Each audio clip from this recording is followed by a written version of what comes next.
नमस्कार दोस्तों, स्वागत है आपका हमारे यूट्यूब चैनल पर। अगर आप चैनल पर नए हैं तो प्लीज़ चैनल को सब्सक्राइब कर लीजिए, अपने दोस्तों को शेयर कर दीजिए। दोस्तों इस मैटर की पीडीएफ जो है आपको टेलीग्राम ग्रुप में मिल जाएगी, जिसका लिंक डिस्क्रिप्शन बॉक्स में मैं दे दूंगा। ठीक है, तो लिखने के लिए तैयार हो जाइए। डिक्टेशन शुरू करते हैं 5 सेकंड बाद 100 शब्द प्रति मिनट की गति से। बी रेडी,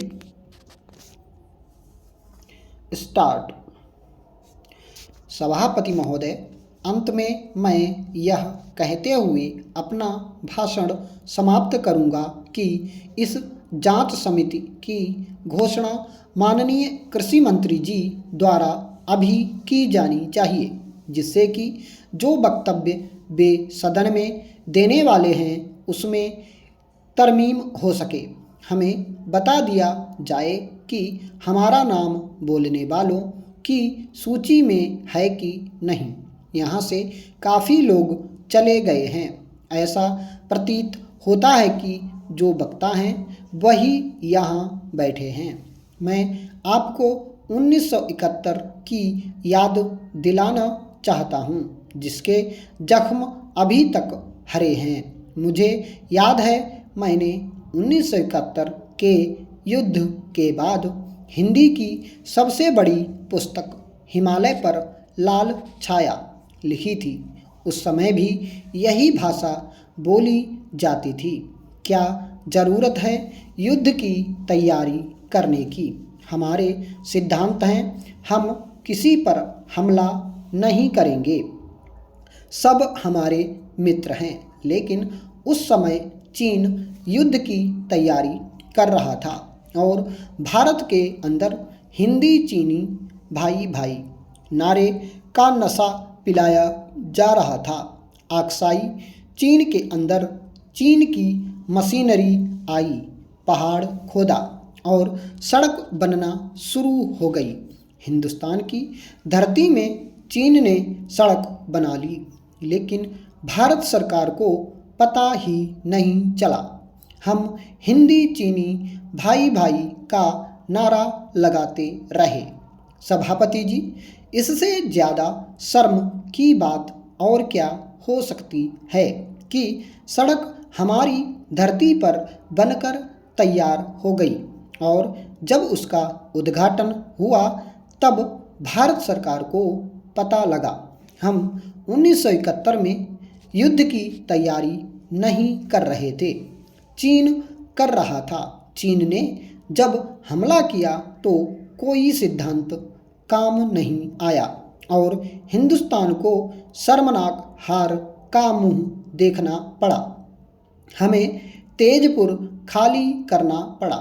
जवान मरे और घर घर में मातम छाया तथा हमारी सैकड़ों एकड़ भूमि आज भी चीन के कब्जे में है।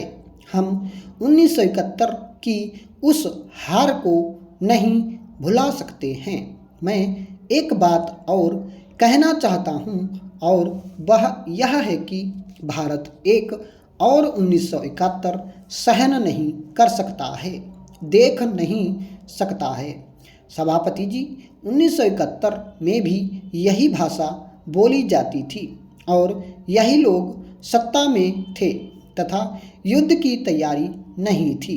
युद्ध की तैयारी करने वालों को जंगजू कहा जाता था। इस देश के माथे पर उस समय हार का जो काला टीका लगा था वह आज तक धुला नहीं है। हम उसे भुला नहीं सकते हैं।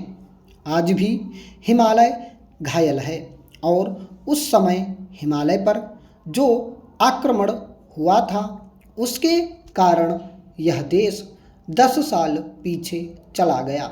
इस बात को हमें भुलाना नहीं चाहिए। आज भारत की परिस्थिति क्या है? दोनों तरफ जो परिदृश्य है उसमें चीन एक महाशक्ति बन चुका है। अणुबम उसके पास है। तिब्बत बीच में से ध्वस्त हो गया है। अंग्रेज जब इस देश में रहे, मुझे क्षमा करें, अंग्रेज उस समय की कांग्रेस सरकार से ज़्यादा बुद्धिमान थे। चीन पाकिस्तान को मिसाइल बनाने में मदद कर रहा है, एटम बम बनाने में मदद कर रहा है। हमारे सिर के ऊपर हिमालय के ऊपर एक महाशक्ति बैठी है। पाकिस्तान के साथ हमारे 3 युद्ध हो चुके हैं। कल यहाँ पर बहुत सी बातें कही गईं। प्रॉक्सी वार जो पंजाब और जम्मू कश्मीर में हुई है, उसमें लगभग 40,000 लोग मारे गए हैं और करोड़ों अरबों रुपया आतंकवाद से निपटने में हमारा खर्च हो चुका है। अब तो पाकिस्तान ने एटम बम का परीक्षण कर लिया है।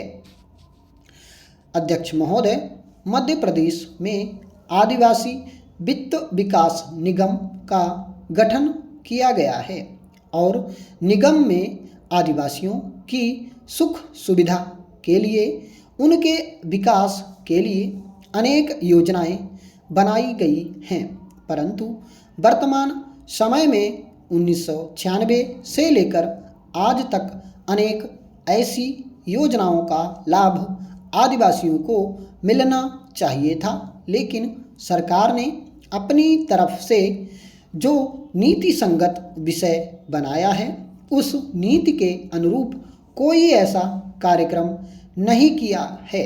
मैं आपको एक उदाहरण देना चाहता हूँ, जिसके बारे में मैंने उल्लेख किया है कि पिछले समय रायपुर निवासी अशोक कुमार नाम के व्यक्ति को एक बस दी गई थी, परंतु उसको अभी तक परमिट नहीं दिया गया।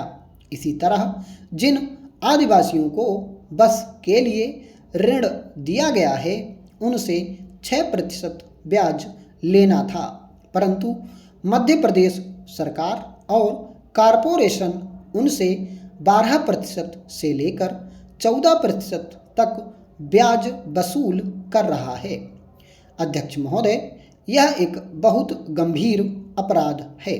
इसी प्रकार इस वित्त विकास निगम के माध्यम से हजारों आदिवासियों को भारत सरकार की तरफ से टाटा कंपनी की गाड़ियां देनी थी, परंतु उनको टाटा कंपनी की गाड़ियां ना देकर स्वराज माजदा कंपनी की गाड़ियां दी गईं।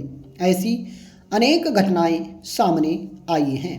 मैं आपको बताना चाहता हूं कि इसमें 15 करोड़ रुपए के ऐसे मामले सामने आए हैं। मैं आपसे संरक्षण चाहता हूं और आपकी अनुमति से भारत सरकार से इस पर कठोर कार्रवाई करने की मांग करता हूं। मैं यह भी कहना चाहता हूं कि जिन आदिवासियों को सुख सुविधा मिलनी चाहिए थी, उनको वह नहीं दी गई। अशोक कुमार नाम के एक व्यक्ति को परमिट नहीं दिया गया, उसको कमिश्नरी के सामने अपने आप आत्महत्या करनी पड़ी। यह गंभीर अपराध है। वित्त विकास निगम के अध्यक्ष ने भी वहाँ के निदेशक पर आरोप लगाया कि निदेशक के रहते हुए और इस विभाग के मंत्री के संरक्षण में जिन लोगों को सुविधाएं मिलनी चाहिए थी, जो आवंटन देने थे, उन आवंटनों का लाभ आदिवासियों को ना मिलकर बड़े बड़े लोगों को मिला। मैं आपके माध्यम से भारत सरकार से अनुरोध करना चाहता हूं कि वे इस पर गंभीरता से चिंता करें।